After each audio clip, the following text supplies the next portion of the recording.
Bonjour Marie Toussaint. Bonjour. Effectivement, le Premier ministre fera ce soir des annonces, notamment au sujet de l'assurance chômage. Son gouvernement est réuni ce matin en séminaire à ce sujet. Un durcissement des règles serait-il forcément une mauvaise chose de votre point de vue ? Bah écoutez, plutôt parce que les règles ont déjà été durcies. Et vous savez, ce gouvernement, quand il cherche à faire des économies, il regarde toujours du même côté. Et dans les discours quel côté aussi, vers les plus précaires, vers celles et ceux qui sont en difficulté, qui connaissent des coûts de la vie. Ou vers un retour à l'emploi. L'idée, c'est d'inciter au retour à l'emploi. Vous savez, moi, il y a une chose qui me frappe. C'est le domaine dans lequel on peut le plus créer d'emplois à l'avenir, c'est la rénovation thermique des bâtiments. Dans quel budget a coupé Monsieur le maire dès qu'il s'est agi de faire des économies dans la rénovation thermique des bâtiments? Il y a une moindre augmentation des budgets. D'accord, mais il y a une contradiction quand même entre le fait de dire on va aller couper là où on pourrait créer de l'emploi et en même temps on va demander aux chômeurs de retrouver plus vite de l'emploi. Donc ça, moi je le regrette. Je trouve qu'on est dans une forme de mépris des plus pauvres en fait. Et les plus pauvres, le nombre des plus pauvres s'agrandit. On a de plus en plus de gens en risque de situation de précarité. Je crois qu'il faudrait regarder ailleurs quand on veut faire des économies. Il y a d'autres sujets, vous avez raison, sur le travail. Par exemple, le gouvernement envisage la semaine en 4 jours pour les fonctionnaires. Est-ce que ça trouve davantage grâce à vos yeux? Non, parce que c'est un peu une entourloupe. Pourquoi ça? Mais parce que c'est une entourloupe. Nous, on est là, les écologistes, la Convention citoyenne pour le climat, les syndicats, d'ailleurs au niveau européen, à dire qu'il faudrait une semaine de 4 jours. C'est-à-dire qu'on réduit le temps de travail pour mieux le partager, on améliore les conditions de travail.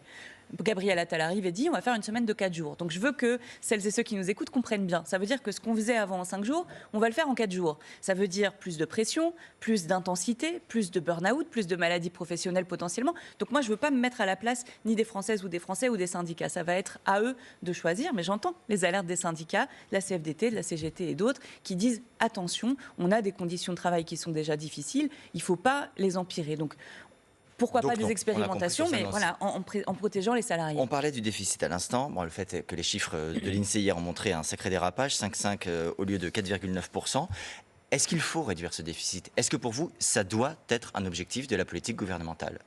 Écoutez, les déficits, on ne peut pas les laisser couler à l'infini. Par contre, moi, ce que j'aimerais, c'est qu'on ait une politique budgétaire qui soit alignée sur la politique climatique.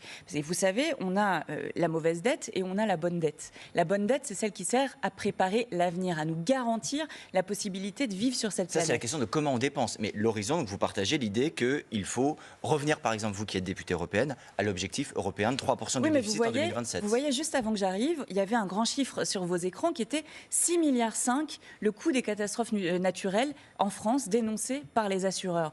L'ADEME estime que dans quelques années, ça pourra s'élever à 260 milliards par an. Ça veut dire que l'inaction climatique, elle explose, elle coûte. Et vous savez, on a un économiste qui est très proche d'Emmanuel Macron, Jean Pisani-Ferry, qui nous a dit qu'il faut investir au moins 66 milliards par an pour nous préparer, lutter contre le dérèglement climatique et nous préparer. Est-ce que oui, il faut faire des économies sur les collectivités locales, sur le social, sur la santé? Est-ce que ce sont des chapitres sur lesquels on peut envisager de réduire la voilure? Moi, je vous ai répondu. Je vous ai dit, on peut faire un audit de la dette. Moi, j'aimerais qu'on fasse un audit de la dette. Ça veut dire quoi, un audit de la dette? On sait de quoi la dette est constituée. Pas tout à fait, pas tant que ça. Il y a un budget tous les ans qui est voté au Parlement, on a toutes les lignes de dépenses. On n'a pas audité sa solidité face au dérèglement climatique. Mais vous savez, dans cette dette, il y a des dépenses fiscales qui vont à des boîtes qui sont des énergies fossiles, etc. Moi, vous savez, je pense que les Françaises et les Français, s'ils savaient ce à quoi exactement servait leur argent, parfois ils seraient très en colère. Il y a demain une réunion à Bercy. Parce qu'on finance des choses qui détruisent la planète. Et donc ces dépenses-là, moi je suis d'accord, il faut couper dedans. Et par contre, il faut se dégager les moyens d'investir pour préparer l'avenir. Demain, il y a une réunion à Bercy, précisément notamment où les oppositions sont invités, les écologistes parmi d'autres. Quelle proposition votre parti va faire? Sur quelle ligne vous feriez l'économie qui permettrait de rétablir ces dépenses? Moi, je vous l'ai dit, on a des dépenses qui détruisent la planète. On a besoin d'un audit de la dette pour vérifier à quel point elle tient concrètement, face au dérèglement climatique. Donnez un exemple d'une dépense que vous souhaitez supprimer. Mais moi, en fait, ce que je vous explique, c'est que, et ce n'est pas parce qu'on le veut, parce que nous sommes capricieux, c'est parce que nous avons besoin d'investir. Et donc, il faut dégager des marges de manœuvre pour investir. C'est ça qu'il faut qu'on fasse, Monsieur Gendre. Alors, je suis désolée si ça vous contrarie un peu, mais la réalité, c'est que si on n'agit pas, si on n'investit pas, demain, ça coûtera beaucoup plus cher. Je vous ai dit, les assureurs disent 6,5 milliards cette année, simplement pour les catastrophes naturelles. L'ADEME nous dit, attention, bientôt, ce sera 260 milliards par an.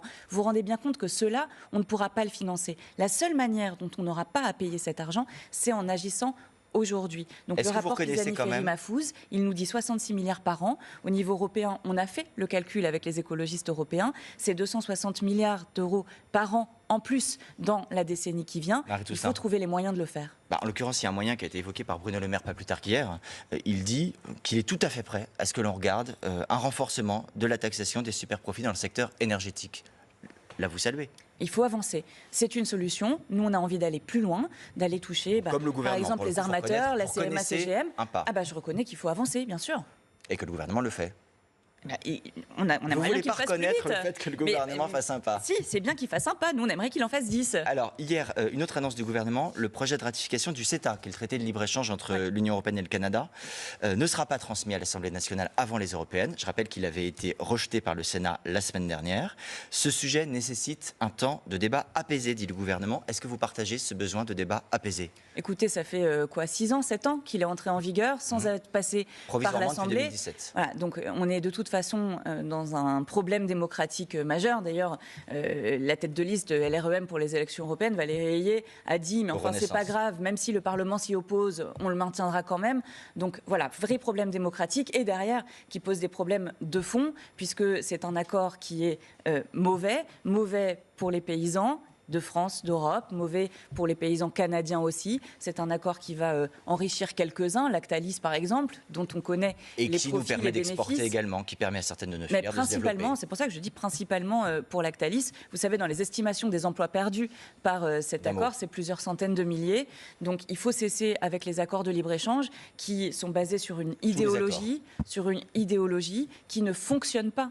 Et par ailleurs, quand on a dépassé les limites de la planète, quand on a un dérèglement climatique qui s'accélère, se dire que ce qui va sauver la planète, ça va être d'échanger plus et plus encore partout à travers le monde, c'est totalement contradictoire. Merci beaucoup Marie-Toussaint d'être venue sur TF1 ce matin.